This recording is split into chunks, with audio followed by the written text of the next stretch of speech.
there folks, welcome ye all to yet another podcast of mine. Another gaming week has passed us by. Yes, it has. And I was anticipating being very light on news this week. Well, I was banking, all my money was banked on EA Play Live effectively, because I already found a few news stories that I was actually interested in. I realise there's been more news, you know, other podcasts will have other news in it, but I tend to pick the things out that are of interest to me. And I knew that EA Play Live was happening yesterday, so I was there ready and waiting. And obviously the big thing for me, we already knew that some of the big hitters weren't going to be there, like BioWare and such like weren't going to be there. But in the run-up to, for the last number of months, there's been rumours of the fact that there was going to be some form of Dead Space revival, whether it be a remake or a Dead Space 4, that sort of thing. And you'll know by the thumbnail and you'll know by the internet losing its shit, people, that it is a Dead Space remake, and we're going to be talking all about that. That's going to be a big chunk of this video.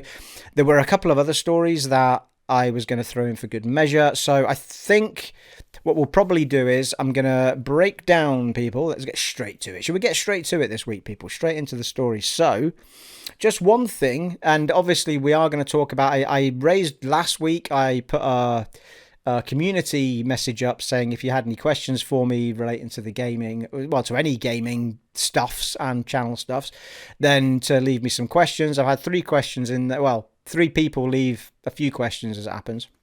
So we will get to those. I'll probably save those till the end, methinks. So just a quick thing on the channel, that you may have seen this on other channels because it's something that's now being filtered out to us smaller people. There is a clip share feature now which has gone live on my channel. So if you ever want to share anything from my videos, this video, my Let's Plays, anything at all, if you want to share it, you can now click the clip share button and you get a little edit tool to break down the segment that you want. I think it's 20 to 30 seconds, something like that you can share. A fantastic little feature. I haven't actually started using it myself yet. I think I probably will. I think it will be something that's quite handy on the Let's Plays when I get back to doing some of those. Anyway, I just thought I'd let you guys know it was there.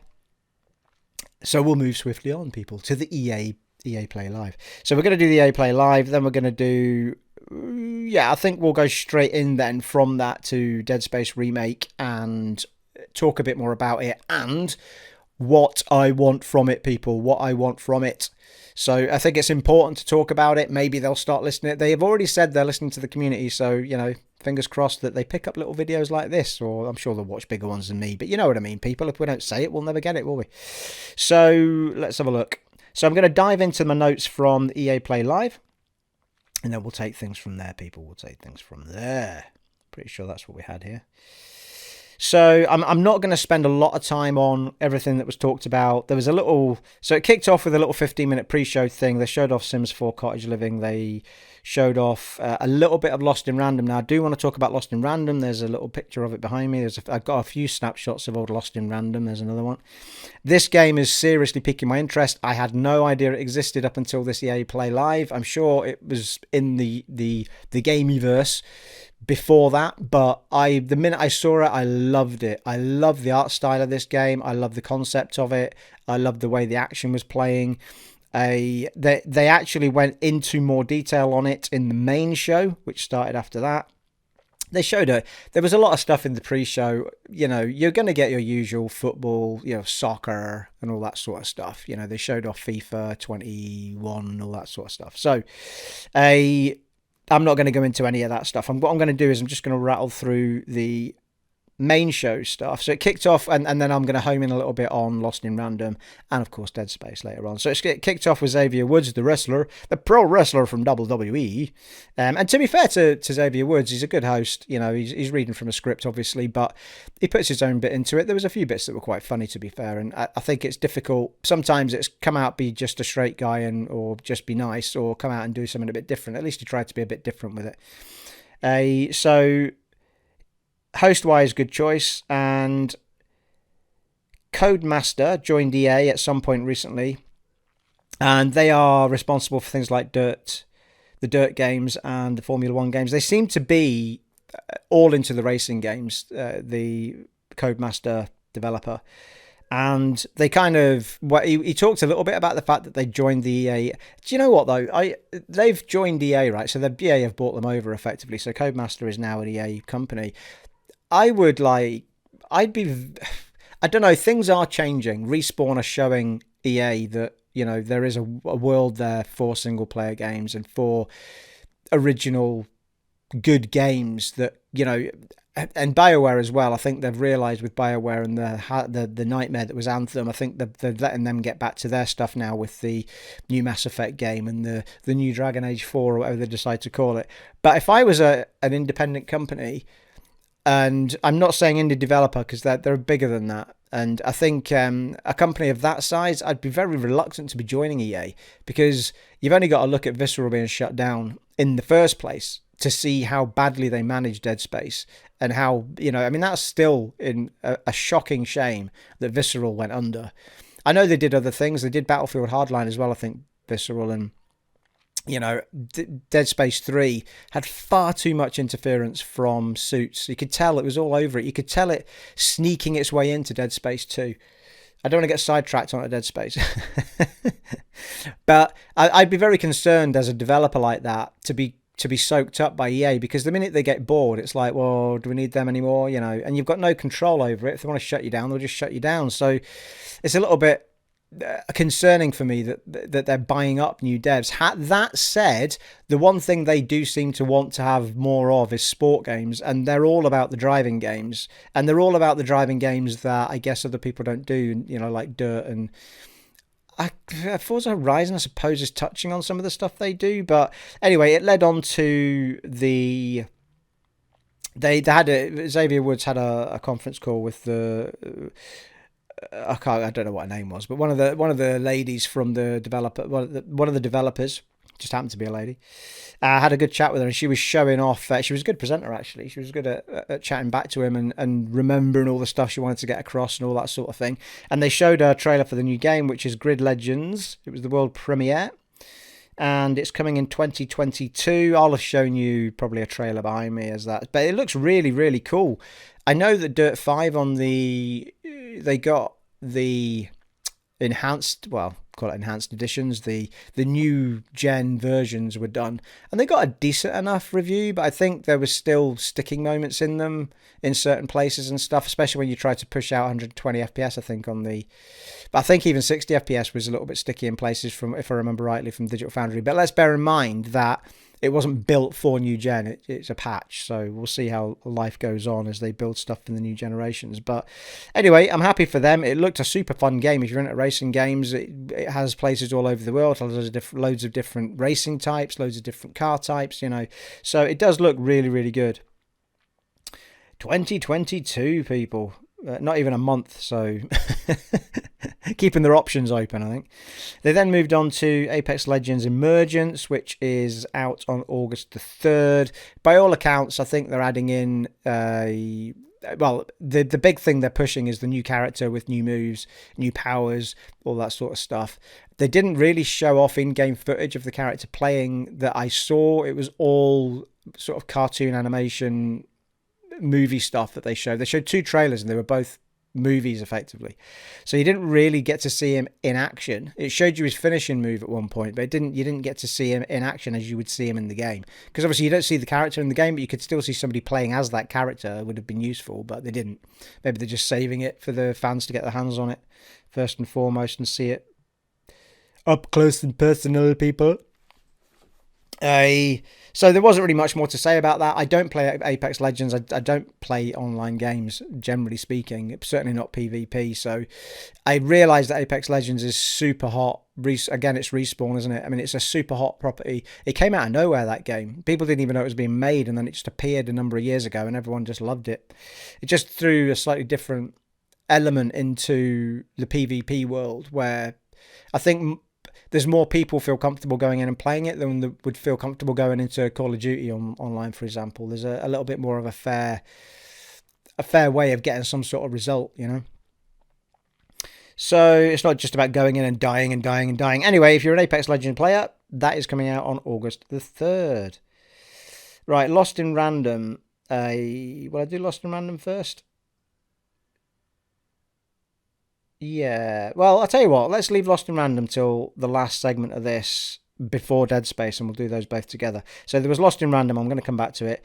Then there was Knockout City Season 2. And Knockout City is not, again, it's another one of these games like, well, not like, well, Fortnite-esque in the way that it's an online, everyone, battle royale type thing, everyone chucking balls at each other. And I remember seeing this shown off at an Xbox event. When was the first time it was shown? It wasn't E3, was it? It might have been. But the first time I saw it anyway, I remember seeing it and I thought, well, it looks pretty enough, but I'm not overly sure that's going to keep people interested, just chucking a ball about. Apparently, it's so addictive and really, really popular. And what they've done with it and the way that you can sort of chain things together and it apparently is just super, super fun, and it's doing really, really well. So I'm really, really happy for that studio, because it's a really tough marketplace to get into that. And they seem to have built something that's got a really simple idea behind it and put an awful lot of work into it. And they're just going to keep pumping it full of content. So it looks like it's going to be a real grower, that.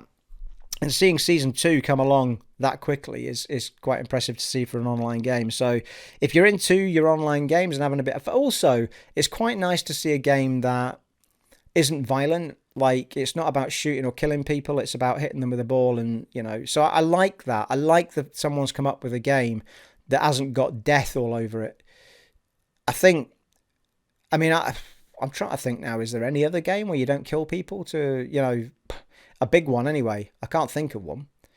Someone can say in the comments below if there's another one, but every other online game like that, I feel like you've got to kill the enemy, so it's nice to see a game that is about, chucking a ball at someone and knocking them off their feet rather than killing people, which is nice.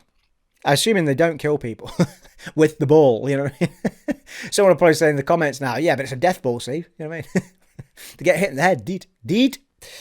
So anyway, happy that it's doing well. Battlefield 2042 was shown off again, and one of the big things that we're trying to sell on it was the Battlefield Portal.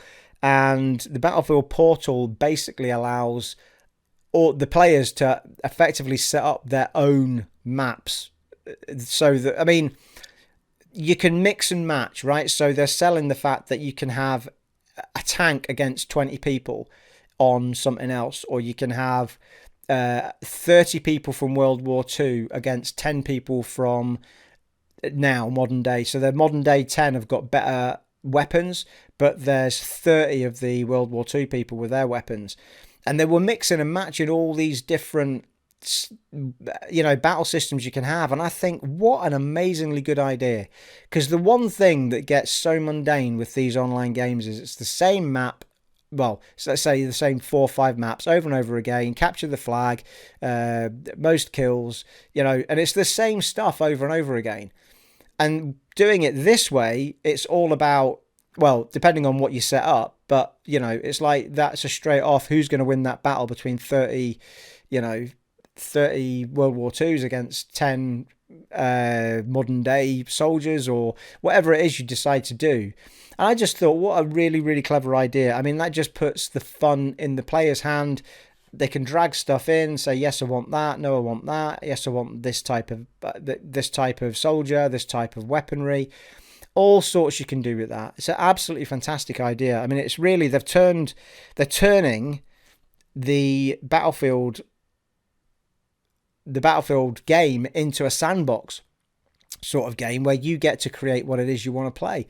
And it's brilliant. And you can have you can have a ridiculous amount of people on the same map as well. Like, it's really, really good.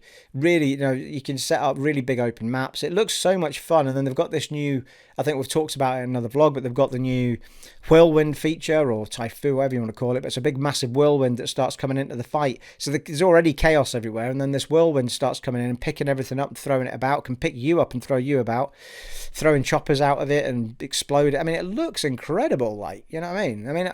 I'd be tempted just to give it a go, just to see how. It looks gorgeous, absolutely gorgeous.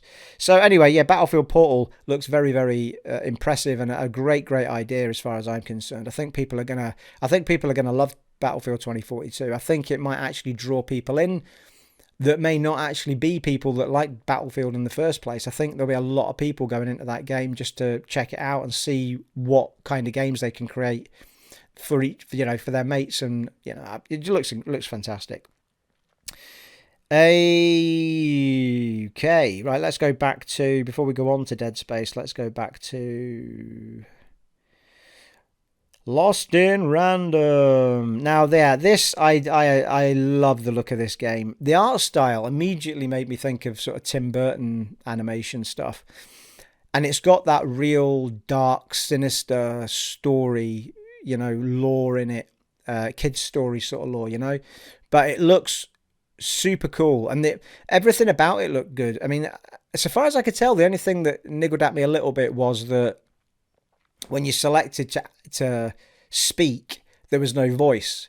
You picked the answer, or they picked the question out to talk to this character, and they answered with a spoken voice. But I guess that's a preference more than anything, because I think the main character, the two girls, do have voices, because they seem to have them in the clip, I think, but in game they didn't seem to let well, in that particular case I didn't hear the girl talk. It just, you selected your option and then the other character spoke. That was the only thing that niggled at me. That's not a problem, it's just that I'm that used to characters speaking now, that I thought, well, maybe that should have just been there. But that said, I mean, I love the concept of it. It's it's two sisters that are ripped apart. One's called Odd and one's called Even, I think. Well, no, Odd and Random. No, it's Odd and Even. Yeah, it is Odd and Even. And yeah, Even seems to have gone into the good side of things, trying to, that's the story you go on. And well, I assume that is the story you travel. But Odd, because I think Odd gets dragged into the dark side. From what I can tell, Odd seems to get dragged into the dark side. So your quest as Eve is to try and save your sister and in this massive journey through this world. And it also had little hints of that Alice game from ages ago, which funnily enough I think was made by Motive, who are going to make the remake Dead Space. But it had that really dark, sinister look to it that Alice game had as well. And even the levels, when you see the little character hanging off of stuff and getting pulled up into other areas, and there was all sorts of really, really cool stuff going on in that game. I think it was a Swedish developer that, yeah, I'm almost positive it was a Swedish developer. I love, stuff from Nordic countries can often be really unique like that, and I'm actually really excited for that game, and I can't wait to see more of it. The battle and system itself looked like, well, I don't know, I don't know if it's RPG-ish, but certainly she was fighting with what was a slingshot and a sword at one point, and then she was jumping, and so it does have that battle mechanic of a sort of style RPG like that, where you're jumping around and you're dodging and you're sword fighting and you're slingshotting, so it does have that feel to it. Whether or not there's any sort of, I think they might just be the weapons you get and you fight the enemies. Whether there's any upgrade system or not, I don't know. You've also got the sidekick. Your little sidekick is a dice. And in this particular world, no one seems to have seen a dice in ages, but the dice is the random factor in the game. I think it's the world of random, everything's decided on the throw of a dice, that sort of thing. But the dice itself is a little character, little arms and legs come out of it, and I think it's got moves of its own that can get fired into the action as well. There was loads I loved about this trailer, and the more the guys spoke about it from the company, and the more they showed off, the more I loved it. So I'm really looking forward to that. Did they have a date? Lost in Random.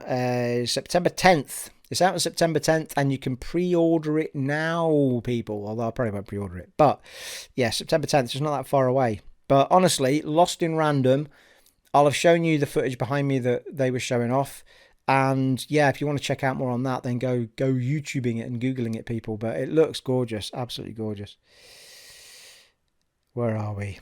We're on to it, people. We're on to Dead Space Remake. It was the big finale, and it was the shortest trailer you've ever seen in your life. Well, it's not actually. Starfield being announced was the shortest trailer ever. But it was, they showed just enough to show off. This is in-game footage, in-game engine. So, well, not in-game footage, sorry, in-game engine footage. So this is what we can expect from the visuals. And I mean, it homes in initially on one of the doorways, and you just see one of the necros getting up and sort of rising, and it looks like the necro there, people behind me.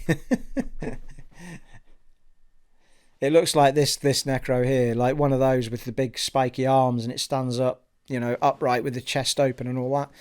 So, and it looked a lot more in detail than the ones that we saw before, as you would expect. All the sounds, the music, the vibe, everything about it just looked, sounded and smelt like Dead Space. If that's what we can expect from the whole game, then I'm super excited for it. I don't mind that it's a remake. Would I have preferred a fourth one? Well, I think I said I would have preferred a fourth one, because if they do remakes, then it's going to be a long, long time before we ever see a Dead Space 4. But there's a part of me that feels like maybe this is a pathway to making 1 and 2 again, and maybe forgetting that 3 ever happened, and make a new, remake 3 with a whole new story. I mean, I would be fine with that, because the story in 3 was awful, and there was some good action in 3. There were some good areas and good sections, but a lot was lost in what we loved about the game itself. But being able to crouch down and hide, I mean, we didn't want any of that, and roll. I think you could roll as well. I mean, for God's sake, everything about it was just wrong in that regard. But there was still some good action in it. Also, fighting humans as well. No, get rid of that. You don't. I think, like, once you start fighting humans with guns as well, it all becomes a little bit like, nah. You really want to keep it to the monsters and the enemies. Just didn't work for me. Like, also, Isaac Clarke isn't an assassin. Like, he was only killing the creatures because he had to. So the minute he starts lopping the limbs off of humans because they're shooting at him, it all becomes a little bit too dark on the human side for me. I want dark, but I don't want to be lopping limbs off of human beings is not what I want to be doing in a game. So, lopping limbs off Necros, that have turned, that's a whole other thing. So, yeah, I mean, everything about that trailer stank of a super, like, they've gone right back to the proper horror game that was the first one. I mean, even the second one kind of matched it to a point, but it still wasn't as dark as the first one is super dark. I mean, the second one is, in my opinion, the better all-round game for quite a number of reasons. But the first one was the darkest of them all. And it looks like that's where they want to get back to. If they're going to redo this, they want to keep it horror. I think they're looking at Resident Evil. They're seeing how popular it is, that they're getting back to the horror roots of that game. And they're seeing just what money can be made by doing it properly and not letting the suits get involved and put bloody co-op things in it when you don't need co-op in the third one as well. Like, Jesus Christ, stop it. So, everything about that trailer was just bob on. I know it was really short. You'll have seen it. I've probably looped it a few times behind me. But everything about that trailer was just bob on. I'd love to see more. Of course I would. But everything about the vibe I got from that trailer was perfect. Ooh, it's coming up on the pictures, people. So this led me on to think, well, what did I write down there? Yeah, it was just sounds, music, vibes, creature noises, super dark. Isaac's. It looked. I couldn't tell, but from the back, it did look like it was Isaac's original armor, because there was something to be said for that original armor. It was far more. I mean, it was almost like a proper. It was like a deep sea diver suit from old. It had that vibe to it. It looked like a proper workman's kit. And then every time you leveled up, he put more armor plates on it. It had a down to earth, dirty feel to it. That original outfit. It was really, really cool. I loved the outfits in 2, but they did get very more spacey and, sleek and, still great. But I loved that sort of copper, dark sort of, yeah, it was really, really cool. So it looks like they've gone back with that. I'm sure they'll put other armors in the game, but I loved that original one. It was fantastic. So it looks like they've kept that. It was hard to tell, though. Yeah, and then there was at the end of the clip, you see the health going up the space. So they're keeping all of that. So hopefully they're still going to keep that minimalistic hub on the screen. Like, it was, I'm trying to remember if there was anything on the screen in Dead Space now that I think about it. Because that was the whole point. Like, your health bar's on his suit and all that sort of stuff. So in order to soak you into that horror, they didn't want anything on the screen. They wanted as little on screen as possible other than the images of the game. So it was absolutely brilliant. And even, yeah, because there was the health bar and there was also your stasis was also on your suit. So you could see when that was going down. And every time you upgrade it, you got more bars and all that on the suit. And the kinesis, can't remember if you needed to see anything for that. But so this led me on to think, what do I want from this? Because they're already saying that it's good. Did I keep, oh, I did. Yeah. Hang on a minute. I did keep an article here, and it's an IGN one, but it's just a note as to what they're saying. I'm going to put my glasses on, people, my old man glasses, just to really poke my eye out with them there. Yes, I consent to the cookies, thank you. Dead Space Remake officially announced. Oh, here's the other thing. Yes, it's only on new gen, people. It is only on PS5 and Xbox Series X, S, and PC. It is not on PlayStation 4 or Xbox One. And I love the sound of that, because that means they're going all out on this bad boy. Absolutely super stoked it's a new gen only. So EA has announced the return of Dead Space, with EA Motive set to remake the original 2008 acclaimed survival horror game. As I said before, Motive were involved in Battlefront, Star Wars Battlefront games, also involved in developing the Squadrons game. Well, I say involved, they developed the Squadrons game, and Battlefront for that matter. They also did Alice a long time ago, which gives me that nice sort of feel that they know how to get dark and dirty when they want to. Announced during EA Play Live 2021, previous rumours of the Dead Space remake, EA confirmed Motive is currently working on a Dead Space 1 remake, set for release on the PS5, Xbox Series X and S, and PC. No official release date or window was given, but the first teaser trailer offered an in-engine look at the mood and tone of Motive is striving to capture with the remake. Dead Space will be rebuilt from the ground up in the Frostbite engine, with developers looking to take advantage of the advanced SSDs, 3D audio, and more new tech of the latest console generation to bring Isaac's journey aboard the USG Ishimura to life once again. Motive is also working closely with fans from the Dead Space community, bringing some fans into the early stages of production to offer feedback on development and modernisation of the original game. For those who haven't played it before, blah, blah, blah, and then it goes into a big bunch of spraff. So there's a lot to take from that article. Thank you, IGN, for that. Just to tidy everything up into a nicely worded article there. So I like the fact that they're talking to fans, because it means that we know that the fans are going to say, firstly, they're going to say, get it back to its horror roots and forget everything about 3. That said, there's a lot to be said about 2. And some of the things we can bring back from there as well. So let's get to where, before I ramble on without me list. So I just randomly started a list here of where my Dead Space wants. What do we want from this? Because what they're talking about here is a remake, but it's also a reimagining as well.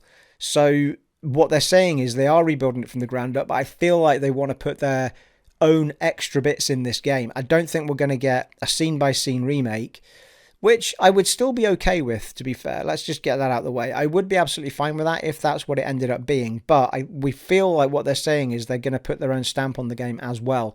And with that in mind, I thought, what would I want from it? So full-on horror is my first point. Like, I want it to be as scary as possible, right? And that, I think any Dead Space fan will tell you the same thing.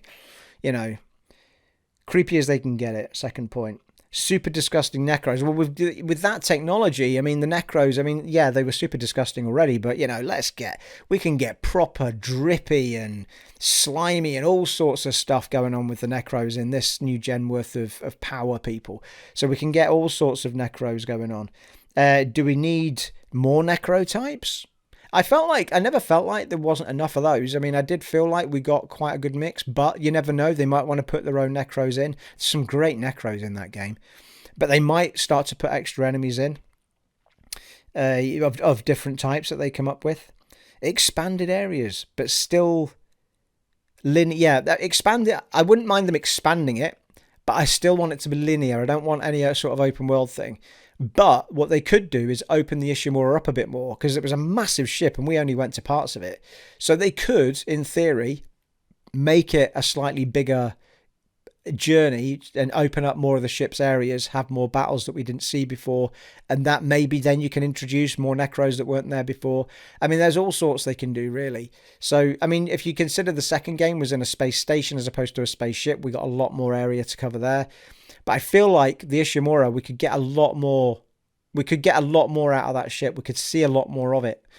They just have to be careful that they don't make the story wobble in the process, because the story is basically go there, do that, because we need this in order to do, so there would have to be an interjection of story to make it a point to go out your way.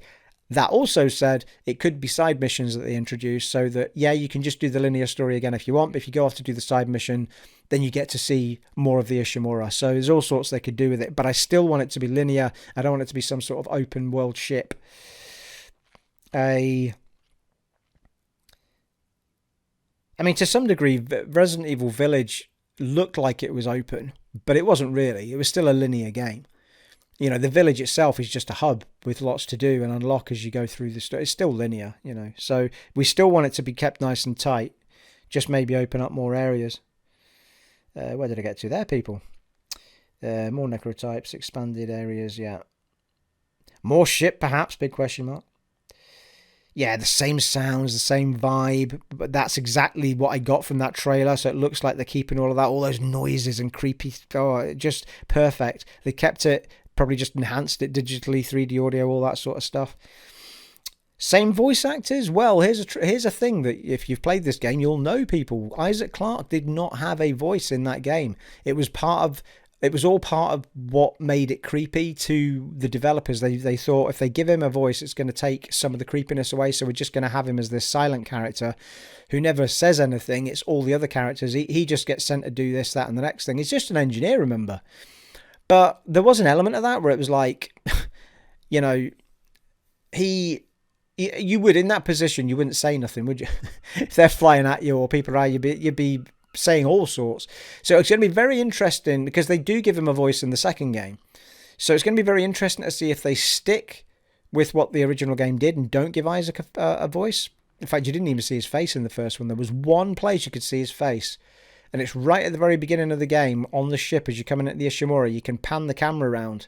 It's in sort of a cutscene type bit. You can pan the camera around in the minute, and you just see his face for a little bit, and then after that, it's all helmet and stuff. You never see his face again in anything.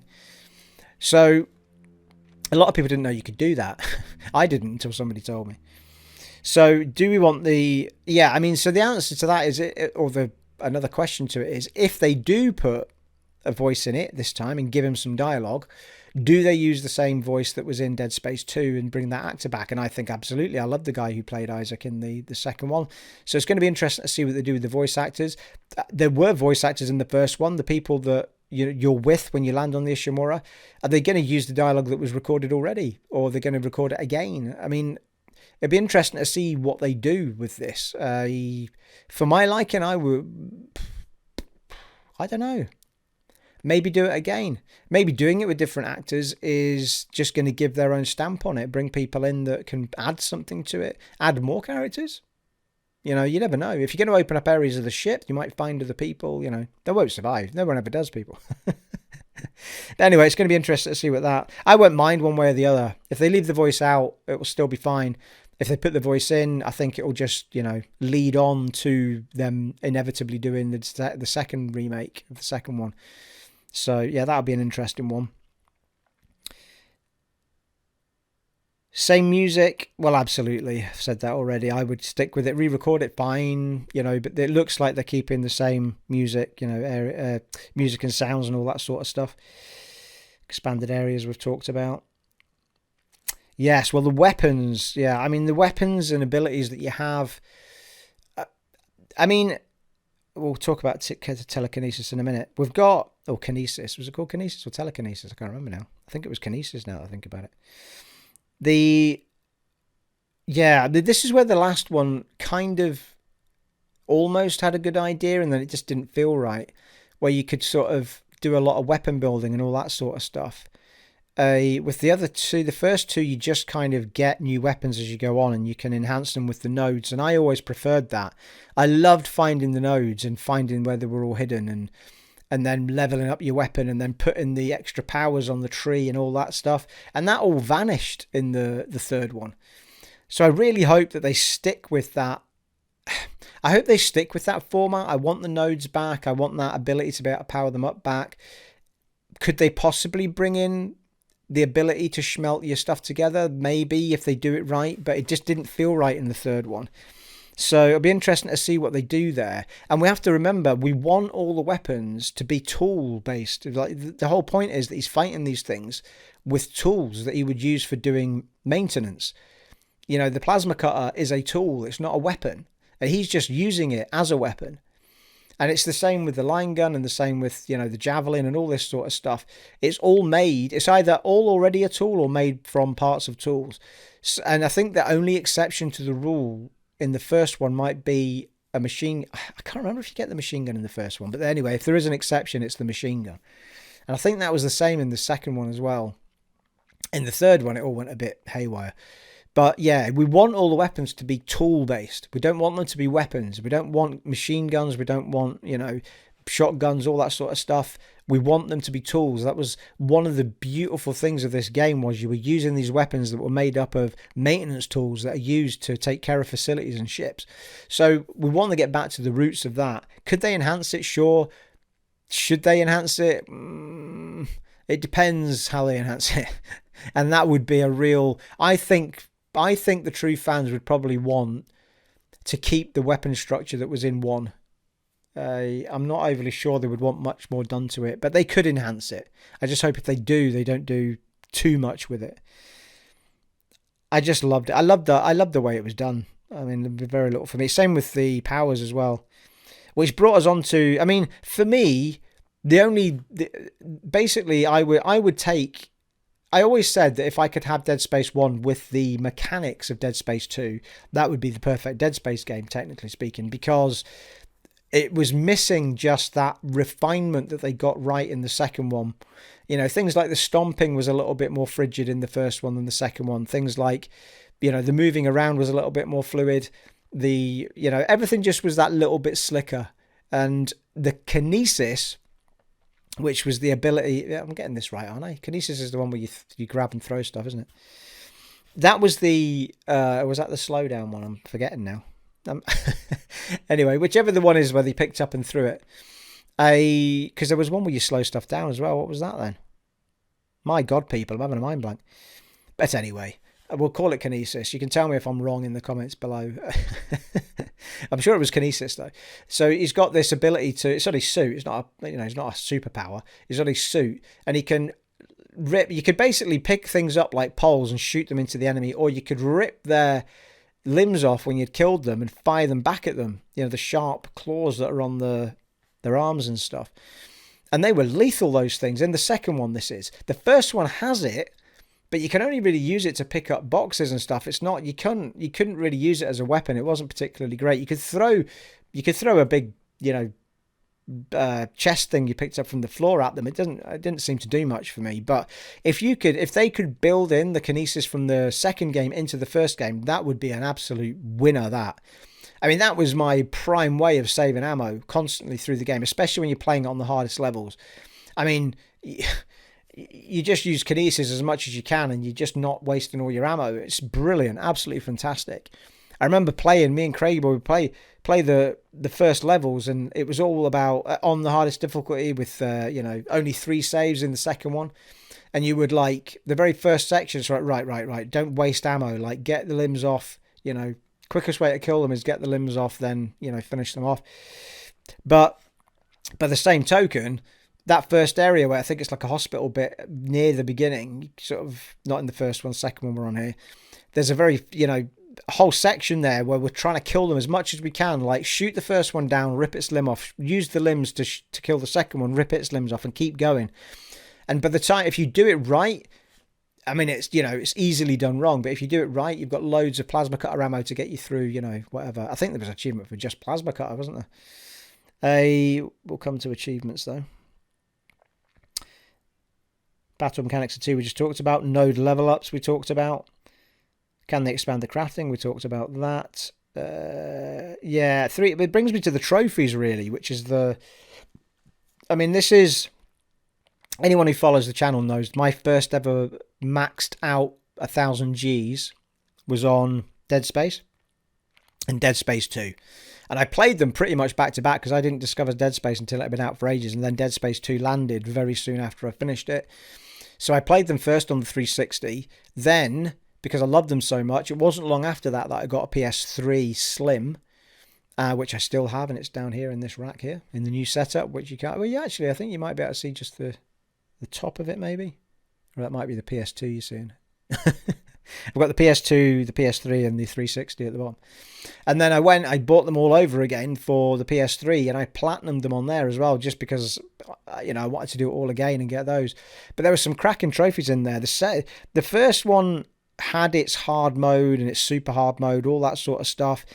There was the Don't Get Cocky Kid, where there was a bit where you had to sit in a turret and stop the meteors hitting the ship. You had to get it. The Don't Get Cocky trophy was for not going below blah percent. I can't remember what the percent was. Was it 80%? No, it might have been lower than that. Don't go below 60%, maybe something like that. I can't remember.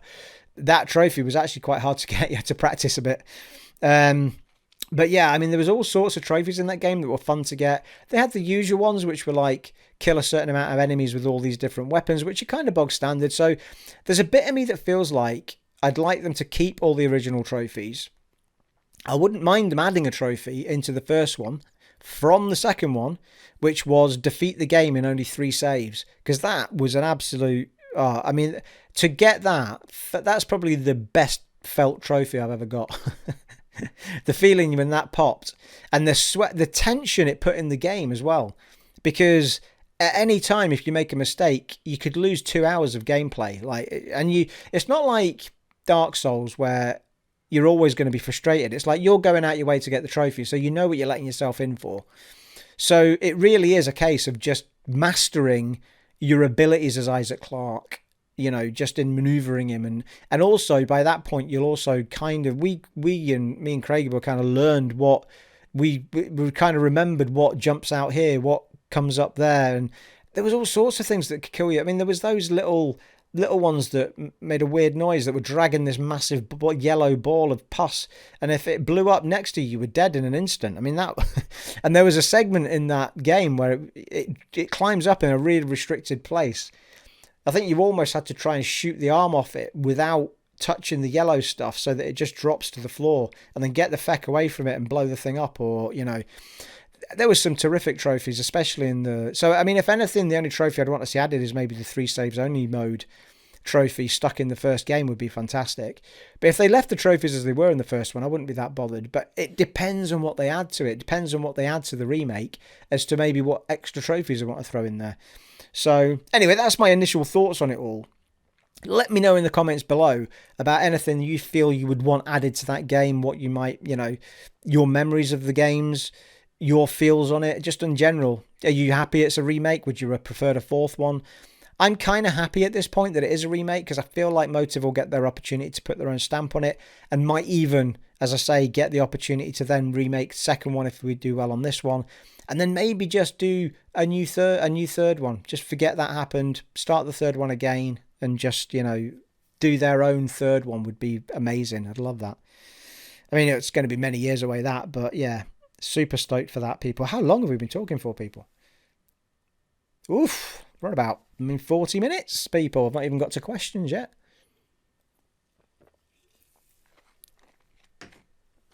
So excited for that game.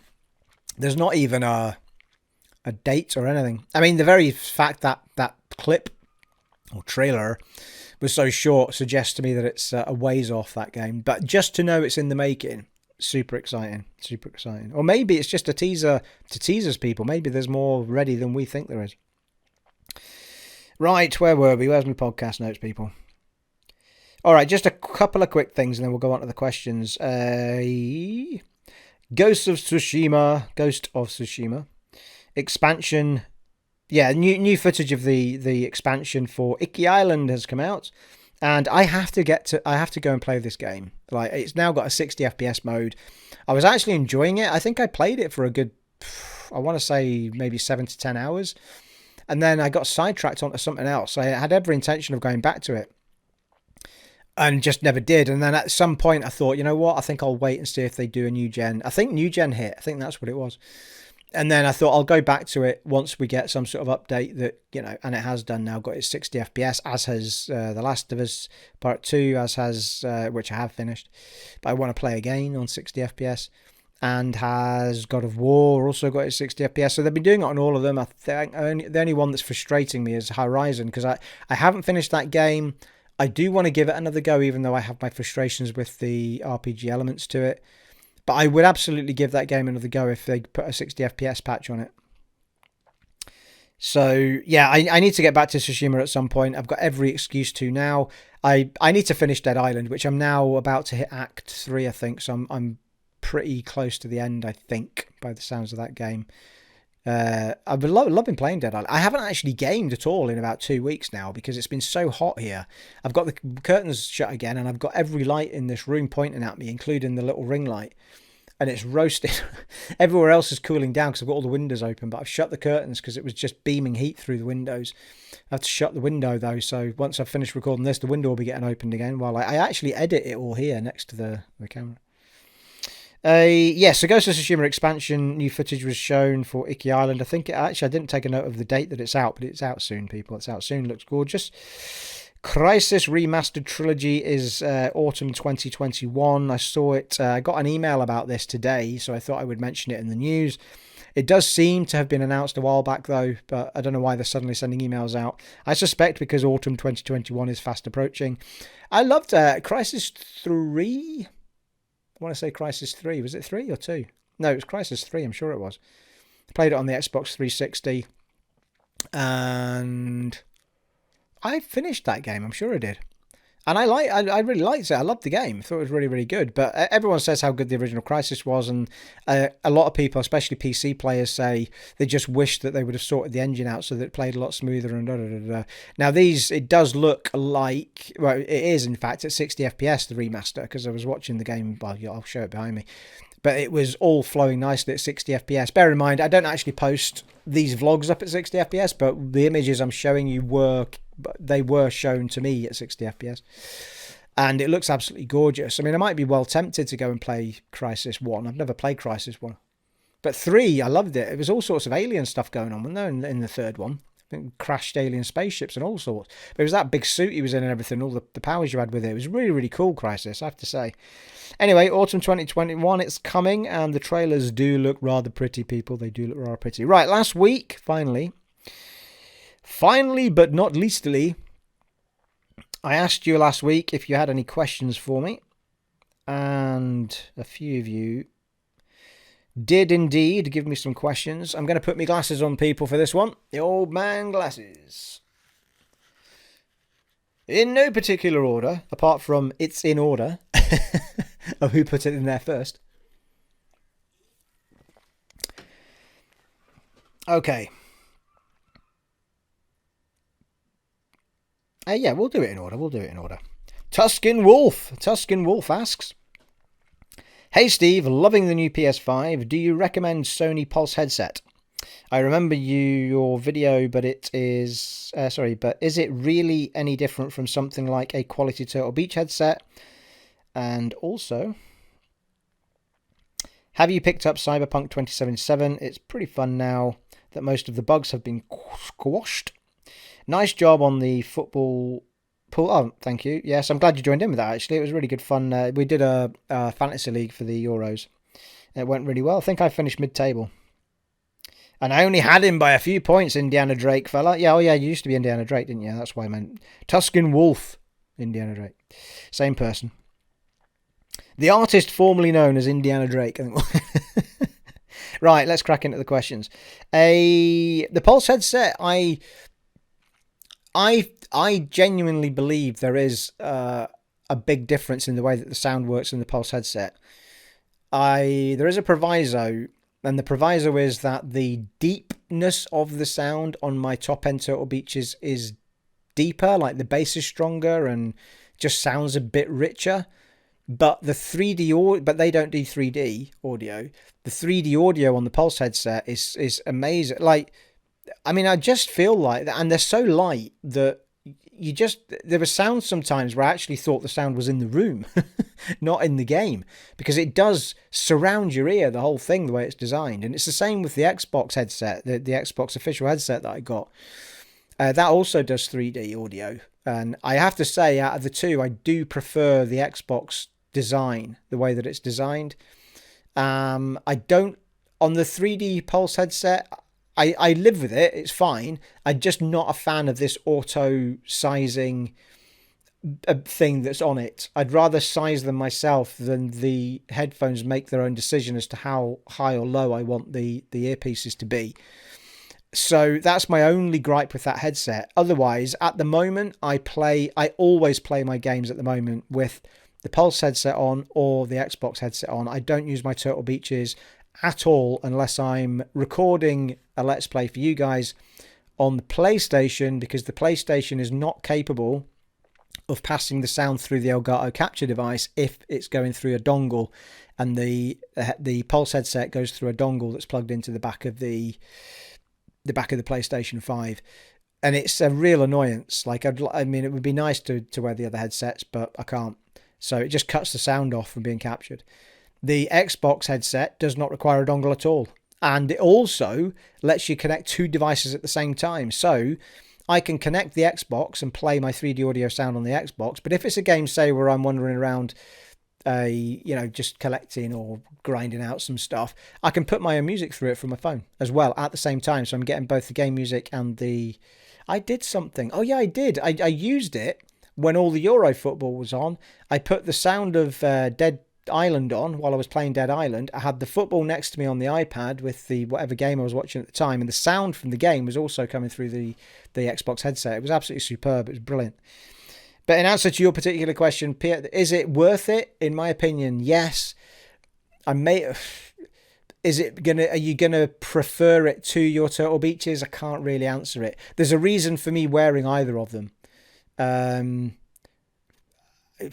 Depends what you're looking for. I mean, I guess it would be nice to try 3D audio, wouldn't it, before you actually go and buy it? But, to be fair, for the price, you can just mix and match them. If you just save up, you spend whatever it is, 90 quid or whatever it is for them, you've just got another option. If you feel like it's a game where you want to experience the 3D audio, maybe it's a horror game or something that, would give you that extra experience, then go for use the 3Ds for that.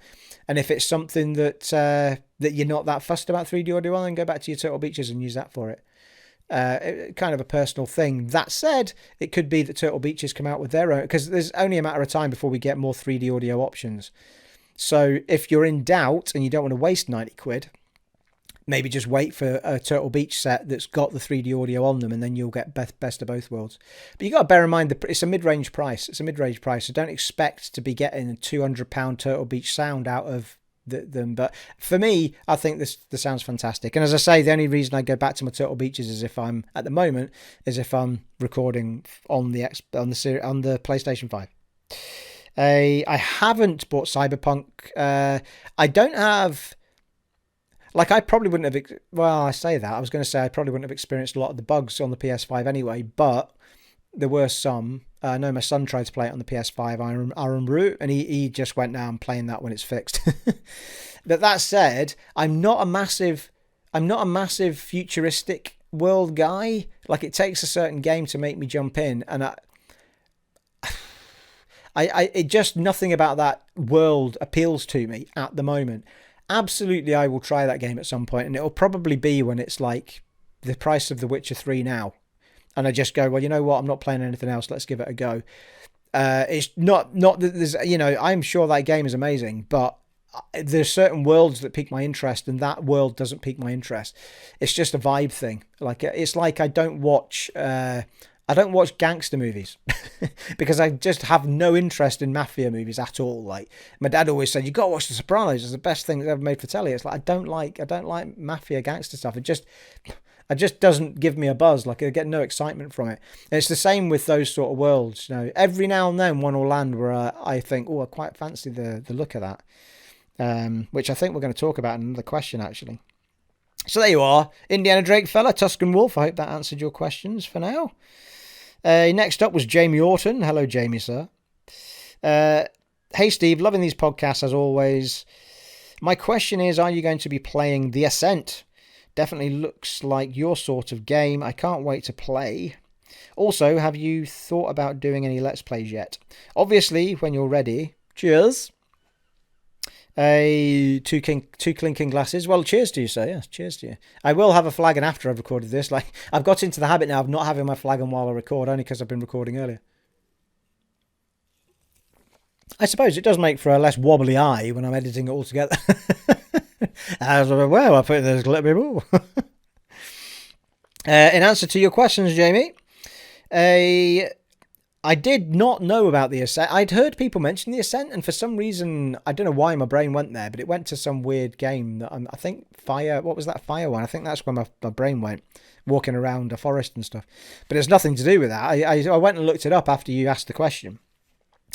And this, The Ascent does look like a very good game. It's sort of a more top-down, futuristic type world. And again, it's almost cyber-esque in its world, but the style of game is interesting me a bit more because it sort of feels a bit more RPG-ish. You know, it almost feels like Wasteland wandering about, but with not turn-based action. You're actually, real-time action. And all sorts of different weapons. I think I saw a laser weapon in there. They've also sorted out the combat so that when you crouch down, you can't, you have to shoot over things. They have to shoot over things. There's all sorts of mechanics in it where they've got all sorts of AI mechanics where if you're hidden behind something, the enemies don't just stay where they are until you figure it all out. They've actually got a flanking engine. So the enemies will start coming at you around the flanks if they can't get to you or they can't see you to shoot you. All sorts of really cool stuff. I can't remember what the hell I ended up watching, but it did have a guy from the developer talking about it. And yes, Jamie Orton, that game does pique my interest. So that, again, going back to you, Indiana Drake, or Tuscan Wolf, as you're now known, there's another world that's similar to Cyberpunk, but has actually piqued my interest. So it may well be that I do dabble into that at some point, but it's the way that it's done. It's just the style of game. I also feel like that game's not going to be never-ending either. It feels like it's nice and tight. It feels like it won't be too massive. It will be something I can actually conquer without too much of my life going into it.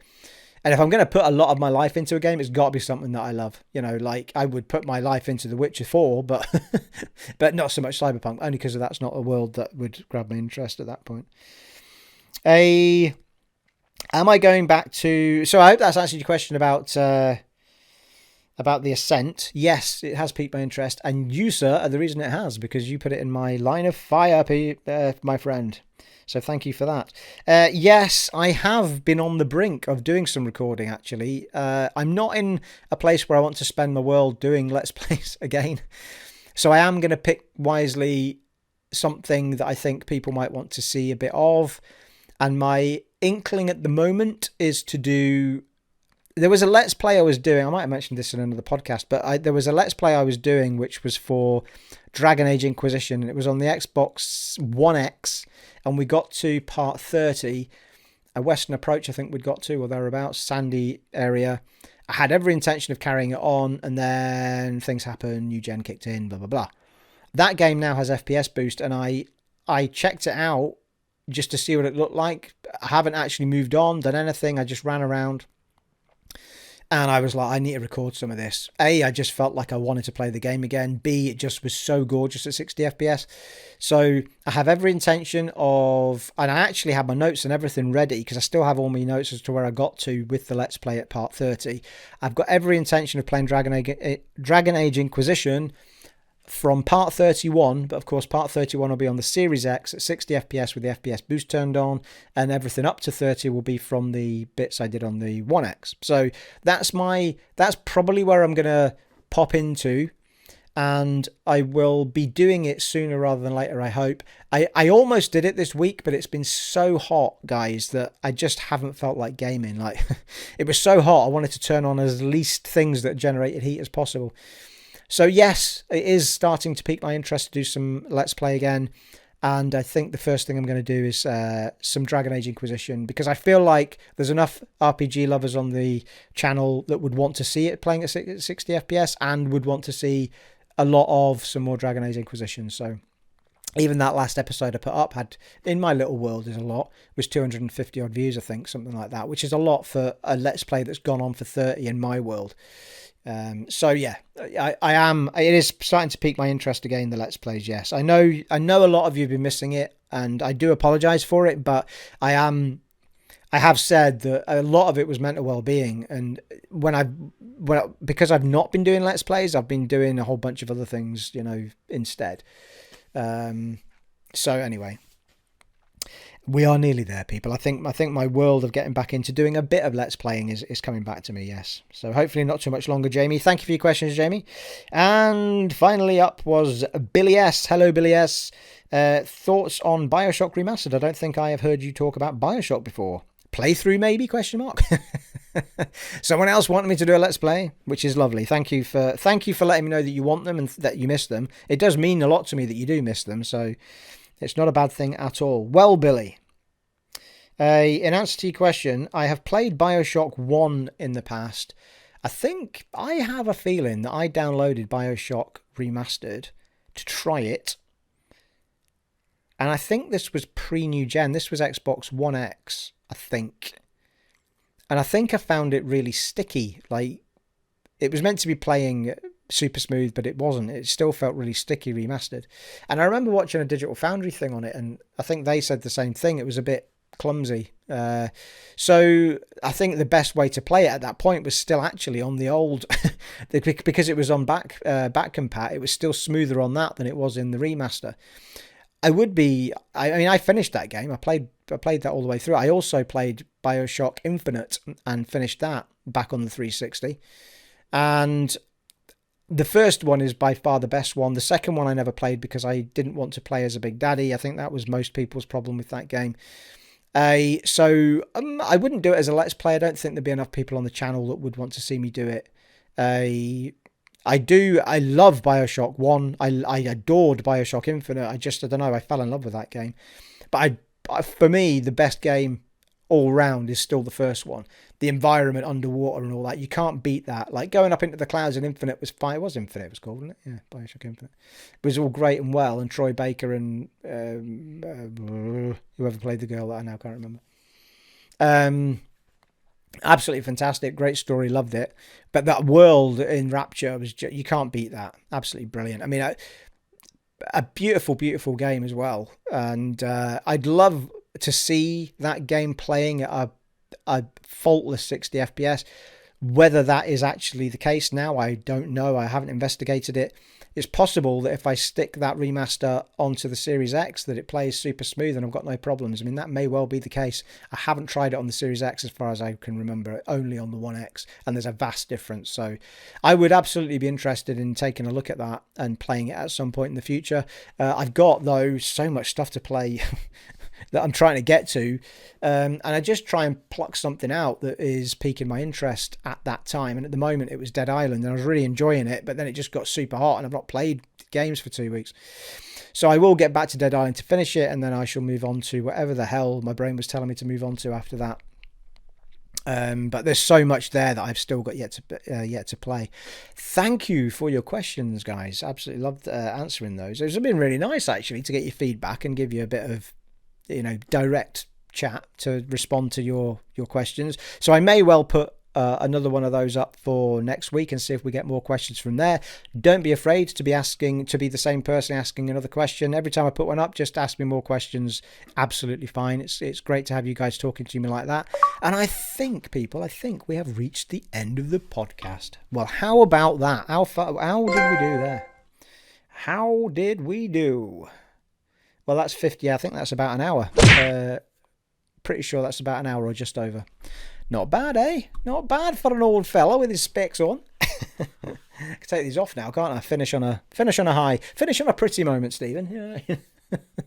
There you are, people. That's all I have for you. If I ramble on any longer, it'll just be nonsense, people. Not that the last hour's not been nonsense, but you know what I mean. Let me know in the comments below about any of the things I've been talking to you about in this podcast today, especially Dead Space Remake, and especially Lost in Random.